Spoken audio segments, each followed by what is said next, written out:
Welcome সকলকে। তো আমরা প্রাইমারি টেটের যে ফুল কোর্স ধারাবাহিকভাবে ক্লাস করছি, পরিবেশ বিদ্যার যে ক্লাস। আজকে আমাদের পরিবেশ বিদ্যার মধ্যে ক্লাস রয়েছে পরিবেশ সংক্রান্ত ঐতিহাসিক ঘটনার মধ্যে একটা টপিক। তো আমরা আহ, যে ক্লাস করছি সিলেবাস ওয়াইজ, আমাদের দুটো টপিক হয়ে গেছে। এনভায়রনমেন্টাল রিলেটেড হিস্টোরিক্যাল ইভেন্টস, এর মধ্যে আমাদের তিনটে ক্লাস হবে। তার মধ্যে আমাদের একটা ক্লাস হয়ে গেছে, আজকে দ্বিতীয় ক্লাস। তো এই এনভায়রনমেন্ট রিলেটেড হিস্টোরিক্যাল ইভেন্টের যদি প্রথম ক্লাসটা আপনারা না করে থাকেন, অবশ্যই আমাদের চ্যানেলে গিয়ে সেটা করে নেবেন। আর আমরা প্লেলিস্ট তৈরি করেছি। আমাদের ইচ্ছা আছে যে পুরো প্রাইমারি টেটের যে ফুল কোর্স সেটাকে আমরা কমপ্লিট করব। তো এই যে পরিবেশ সম্পর্কিত ঐতিহাসিক ঘটনার ভারতের পরিবেশ আন্দোলন, এইটা আমরা ক্লাস কমপ্লিট করেছি। হ্যাঁ, আজকে আমরা ক্লাস করব পরিবেশ বিপর্যয়ের উপরে। ঠিক আছে? তো পরিবেশ বিপর্যয় এবং নেক্সট ক্লাস হবে বিশ্ব সম্মেলন ও আন্তর্জাতিক চুক্তি। এগুলো কিন্তু খুব ইনফরমেটিভ, আর এখান থেকে কিন্তু প্রশ্ন আসার সম্ভাবনা অনেক বেশি। তো এগুলো কিন্তু ভালোভাবে পড়তে হবে। তো আমরা পরিবেশ আন্দোলন যেগুলো পড়েছিলাম, যে আমাদের তার মধ্যে বিশেষ বিশেষ আন্দোলনগুলো আমরা একটু রিভাইজ করে নিই। যে আমাদের প্রথম পরিবেশ আন্দোলনকে আমরা বলি রাজস্থানের বিষ্ণই আন্দোলন, যেটা 1730 সালে হয়েছিল রাজস্থানের। তারপরে উত্তরাখণ্ডে আছে চিপকো আন্দোলন। নর্মদা উপত্যকায়, এইটা তিনটে রাজ্য মিলে হয়েছে, মধ্যপ্রদেশ, মহারাষ্ট্র এবং গুজরাট। নর্মদা বাঁচাও আন্দোলন। ঝাড়খণ্ডের সিংভূম জেলায় তৎকালীন বিহার, যেটা হয়েছে জঙ্গল বাঁচাও আন্দোলন। কর্ণাটকের অ্যাপিকো এবং কেরলের সাইলেন্ট ভ্যালি। এগুলোর ডিটেলসে আমরা ভিডিও অলরেডি দিয়েছি। যদি দেখে না থাকেন, অবশ্যই আমার চ্যানেলটাকে ফলো করবেন, ভিডিওটি দেখে আসবেন।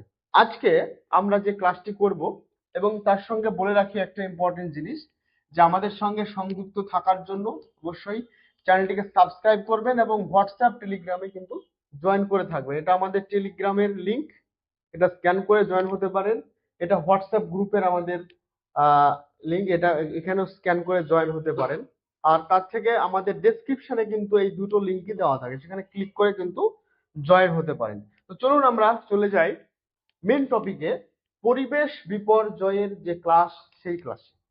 তো পরিবেশ বিপর্যয়ের মধ্যে আমরা পড়ব যে মিনামাটা রোগ। মিনামাটা একটা শহরের নাম, এটা জাপানের একটা শহরের নাম।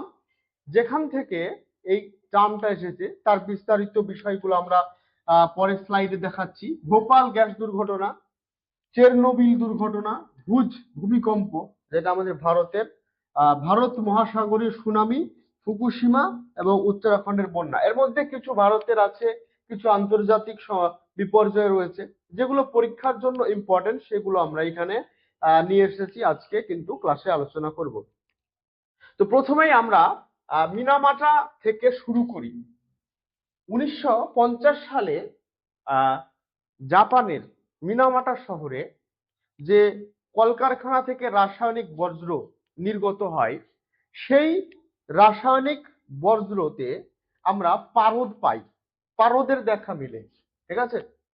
তো এই পারদ যখন নির্গত হয় সরাসরি জলের সঙ্গে, তো সেই পারদ মিশ্রিত জল প্রথমে মাছের শরীরে যায় এবং মাছের শরীরে পারদ জমা হতে থাকে। যখন কোনো জীবের শরীরে কোনো রাসায়নিক হতে পারে, ধাতব পদার্থ হতে পারে বা কীটনাশক হতে পারে, যখন ক্রমাগত পুঞ্জীভূত হতে থাকে, সেটাকে আমরা বলি বায়োকিউমুলেশন। ঠিক আছে? তো এই পারদ প্রথমে বায়োকিউমুলেশন হয় মাছের শরীরে। এবার মানুষ যখন এই মাছকে খায়, খাদ্য হিসেবে গ্রহণ করে, তখন এই বায়োকিউমুলেটেড মার্কারি বা পারদ মানুষের শরীরে চলে আসে। ঠিক আছে? এটাকে আমরা বলি বায়োম্যাগনিফিকেশন। তো এই বায়োম্যাগনিফিকেশন প্রক্রিয়ায় যে ক্ষতিকর ধাতব পারদ মানুষের শরীরে আসে, তখন থেকে একটা বিরাট স্নায়ুতন্ত্রের রোগ শুরু হয়। সেই রোগটা প্রথম যেহেতু আবিষ্কার হয়েছিল এই জাপানের মিনামাটা শহরে, তাই এই রোগটার নাম দেওয়া হয় মিনামাটা রোগ। ঠিক আছে, আসলে মিনামাটা একটা শহরের নাম। তাহলে এই শহর থেকে প্রথম আবিষ্কৃত হওয়ার কারণে এই রোগটার নাম হয় মিনামাটা রোগ। এখানে প্রশ্ন আসে মিনামাটা রোগ কার জন্য হয় বা মিনামাটা রোগ তৈরির জন্য কে দায়ী। তখন আমরা চোখ বন্ধ করে বলে দেব এটা একটা পারদ হচ্ছে ধাতু। এই পারদ ধাতু যেটা তরল ধাতু, সেই পারদ ধাতু জনিত দূষণের কারণে এই মিনামাটা রোগ হয়। তো আমরা বুঝতে পারলাম বিষয়টা কি, যে 1950-এর দশকে মিনামাটা শহরে জাপানের হয়। উৎস কি? রাসায়নিক কলকারখানার অপরিশোধিত বর্জ্য, যেটা জল দূষণ যখন আমরা যে চ্যাপ্টারে পড়বো সেখানেও কিন্তু এই মিনামাটার কথা আসবে। ঠিক আছে, পরীক্ষার জন্য আমাকে কি করতে হবে, যে শুধু মিনামাটা মানেই যে মার্কারি বা পারদ, এই দুটোর সঙ্গে লিঙ্ক, এটা আমাকে মনে রাখতে হবে। ঠিক আছে, আর এর প্রভাব কি হয়? স্নায়ুতন্ত্রের ক্ষতি হয়, মানুষের যে নার্ভাস সিস্টেম, সেই নার্ভাস সিস্টেমে কিন্তু ক্ষতিগ্রস্ত করে। এরপরে আমরা আসি যে বিশ্বের বৃহত্তম শিল্প বিপর্যয়, যেটা আমাদের ভারতে হয়েছিল, ভোপাল গ্যাস দুর্ঘটনা।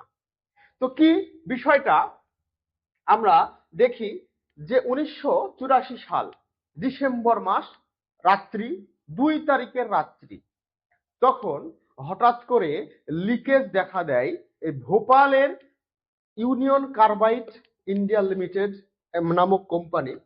সেই কোম্পানি যেটা কিনা কীটনাশক তৈরি করে, জমিতে কীটনাশক দেওয়ার জন্য কীটনাশক তৈরি করে, সেই কীটনাশক কারখানার ট্যাঙ্কারে ফুটো হয়।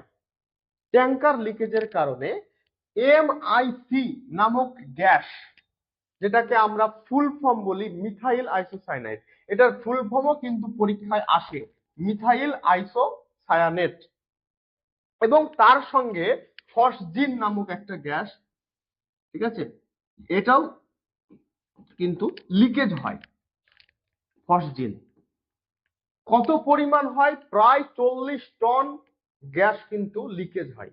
লিকেজ হওয়ার কারণে সেই এলাকায় একটা মানে ঘন বসতিযুক্ত এলাকা ছিল, সেইখানে ছড়িয়ে পড়ে। আর এটা শীতের রাত্রি হওয়ার কারণে, শীতের রাত্রিতে তো এমনিতেই কুয়াশা, আর কুয়াশার কারণে উপরে ছড়াতে পারে না, নিচে কিন্তু নিচের বায়ুমণ্ডলে এটা কিন্তু ছড়িয়ে পড়ে।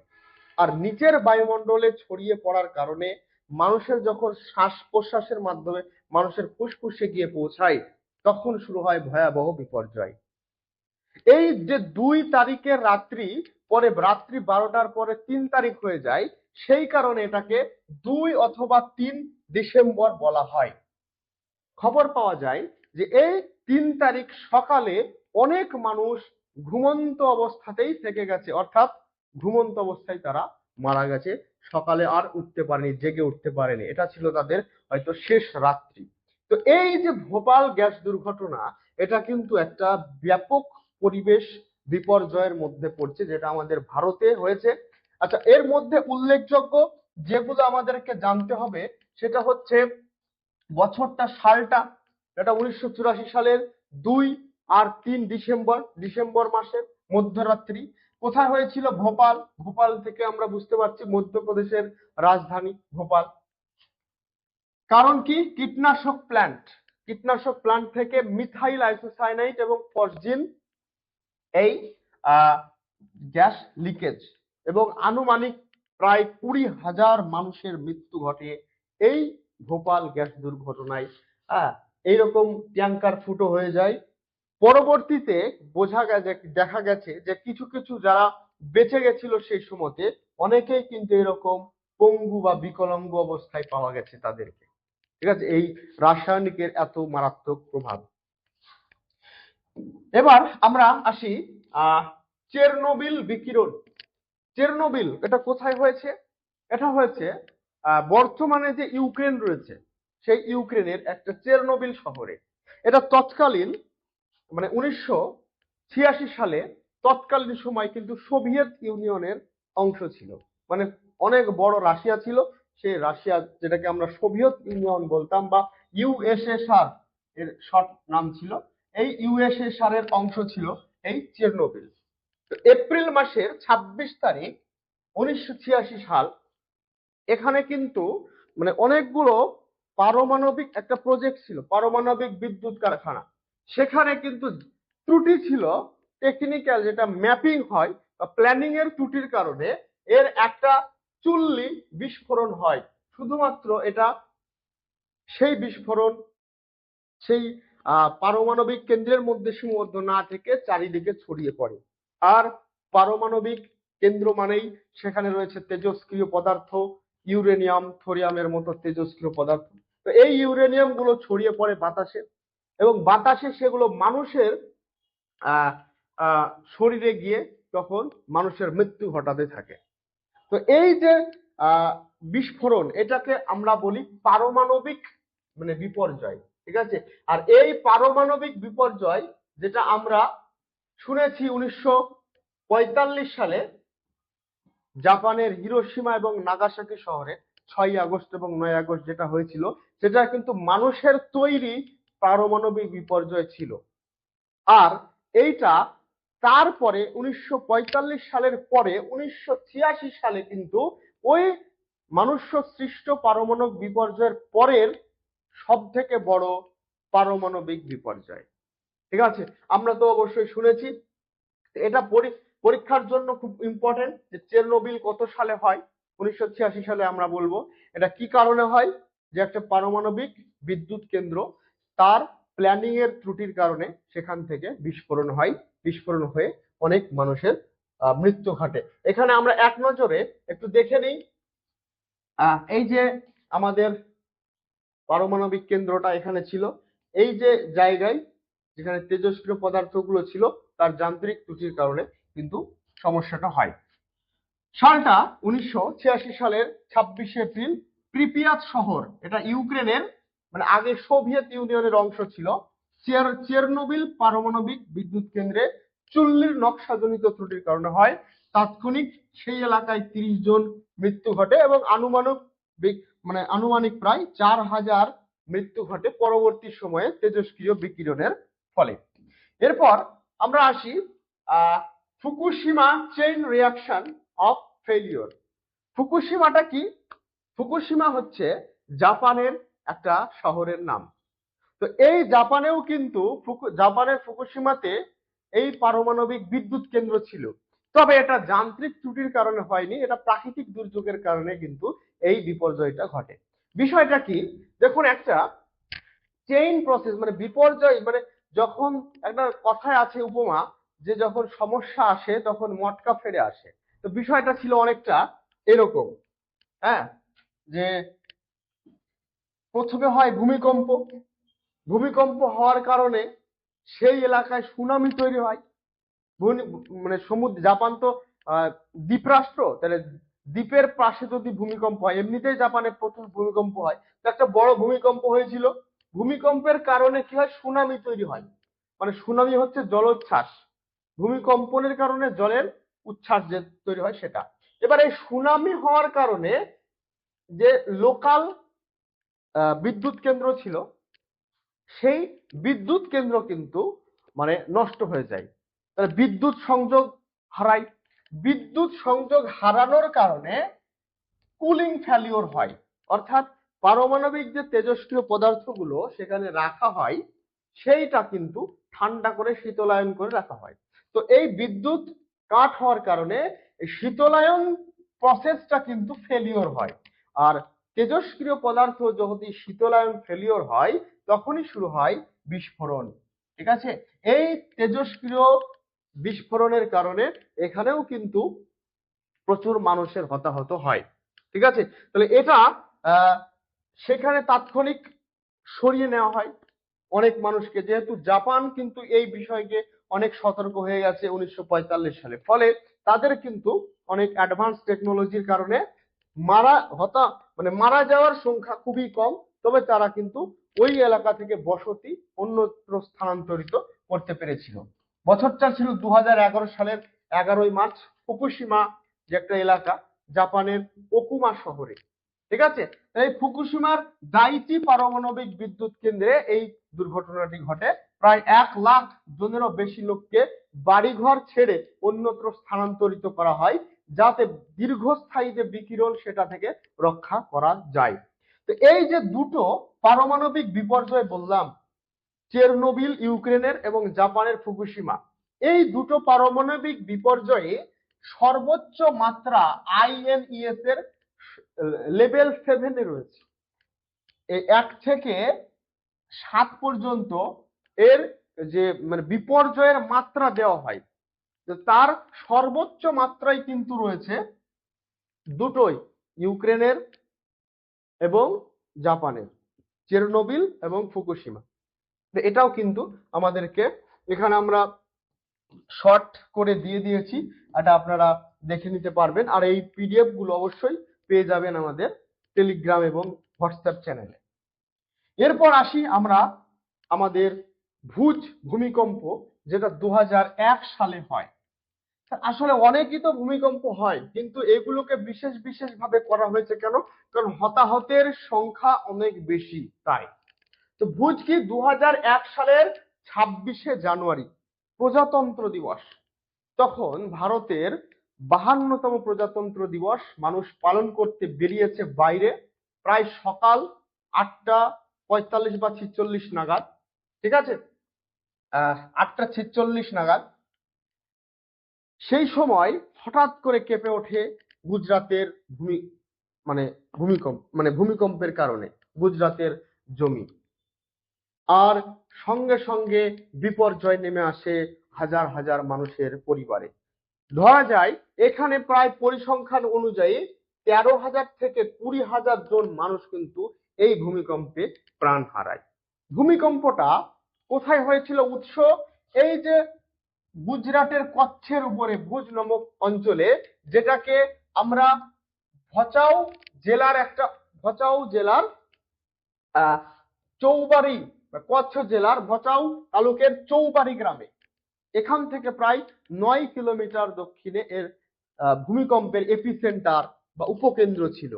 তো এই ভূমিকম্পের কারণটা কি বলা হয়, যে বিজ্ঞানীরা বলেছেন যে এই ভূমিকম্পের কারণটা হচ্ছে ভারতীয় পাত এবং ইউরেশীয় পাত, এই দুই পাতের সংঘর্ষের কারণে। যদিও এই অঞ্চলে কিন্তু কোনো পাতের সংযম স্থল নেই বা মিলনস্থল নেই। মিলনস্থল থেকে প্রায় 300-400 কিলোমিটার দূরে রয়েছে এই গুজরাট। তারপরেও এখানে ভূমিকম্প হয়। অনেক সময় অত্যাধিক চাপের কারণে প্রেসার রিলিজ হয়, প্রেসার রিলিজের কারণে ভূমিকম্প হয়। ভূমিকম্পের অনেকগুলো চ্যাপ্টার রয়েছে, যেগুলো আমরা ভূগোলের ক্লাসে কোনো একদিন আলোচনা করব। তো এই ভূমিকম্প, যেটা ভুজ ভূমিকম্প 2001 সালের ভূমিকম্প, সেটা কিন্তু আমাদেরকে একটু জেনে নিতে হবে পরীক্ষার জন্য, যেগুলো যার মাত্রা ছিল 7.7 এবং এর তীব্রতা, যেটা আমরা মার্সেল স্কেলে আমরা দিয়ে থাকি, সেটা 10 ছিল, বা 10কে আমরা এক্স বলে এইরকম রোমান হরফে আমরা মাত্রা কিন্তু মার্সেল স্কেলে দিয়ে থাকি। বিষয়গুলো যদি জানার থাকে অবশ্যই আমাদের কমেন্ট করবেন, ভূমিকম্প সম্পর্কে বিস্তারিত আমরা ক্লাস করে দেব। এরপর আসি 2004 সালে ভারত মহাসাগরের সুনামি। সুনামি মানে হচ্ছে জলোচ্ছ্বাস, আর এই জলোচ্ছ্বাস তৈরি হয় ভূমিকম্প থেকে। ভূমিকম্পটি হয়েছিল ভারতীয় পাত এবং বার্মা পাতের সংযোগস্থলে জাভা বা সুমাত্রা, এই যে এলাকায় দ্বীপগুলো রয়েছে সেই সুমাত্রার কাছে। ঠিক আছে, সুমাত্রা হচ্ছে একটা দ্বীপ ভারত মহাসাগরের, এই সুমাত্রার কাছে একটা দ্বীপে ভূমিকম্পটা প্রথম হয়। তারপরে শুরু হয় জলোচ্ছ্বাস, চারিদিকে ভারত মহাসাগরের যে উপকূলবর্তী সমস্ত দেশে ছড়িয়ে পড়ে। বিশেষ করে পূর্ব প্রান্তের যে দেশগুলো রয়েছে, থাইল্যান্ড, ভিয়েতনাম, মালয়েশিয়া, এগুলোতে প্রচুর পরিমাণে জলোচ্ছ্বাস হয়। প্রায় 30 ফুট উঁচু পর্যন্ত জল কিন্তু উপরে উঠে যায়।